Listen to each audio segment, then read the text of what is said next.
Here's the top 10 reasons why Jesus could have been a Freemason. 1. He believed in fraternity. 12 of his besties who he entrusted and who had his back, or at least 11 of them did.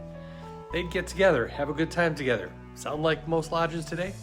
Only we can't turn water into wine. You also had to have a reverence for God. You can't be a Freemason without a belief in God. As Freemasons, we have a hope for a glorious immortality with our Creator, who we call the Grand Architect. Listen close, because you'll hear more about that later. Jesus cared for and respected people of different faiths. We don't have dogmatic litmus tests for who we are charitable to. For instance, the Good Samaritan helped the man on the side of the road. The Levite, well, not so much. And while we're at it, we're only on number 3. We've already talked about 3 tenets in Freemasonry: faith, hope, and charity. Same thing as in the First Corinthians. Look it up. Jesus had a charitable heart. The Sermon on the Mount, loaves and fishes, remember those stories? He wanted to spread good vibes and a code of conduct amongst his followers. This wasn't just Jesus Palooza. He did nothing to get involved in the politics of his day. Yeah, we all have opinions, but what do political differences ever do to bring us together? Not so much. Jesus was offended by the monetization of God. He turned over the money changers' tables in the temples.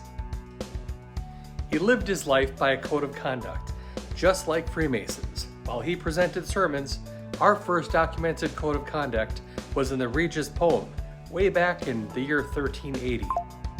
And he was often misunderstood and even persecuted, mostly by the ignorant and those who had a financial interest in pushing his ideas down and attacking him with falsehoods. Freemasons have to deal with weak minds constantly looking at the worst of us and trying to find faults in us, despite our best efforts to do good deeds. Sound familiar? And Jesus has been known for many names too. The most common name we know him right now may be Jesus, but there's not even a J in the Hebrew or language or his native tongue of Aramaic.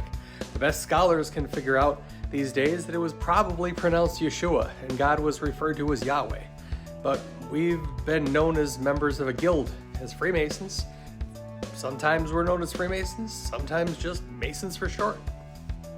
The dude knew how to use tools, and back then a child would follow in his father's vocational footsteps.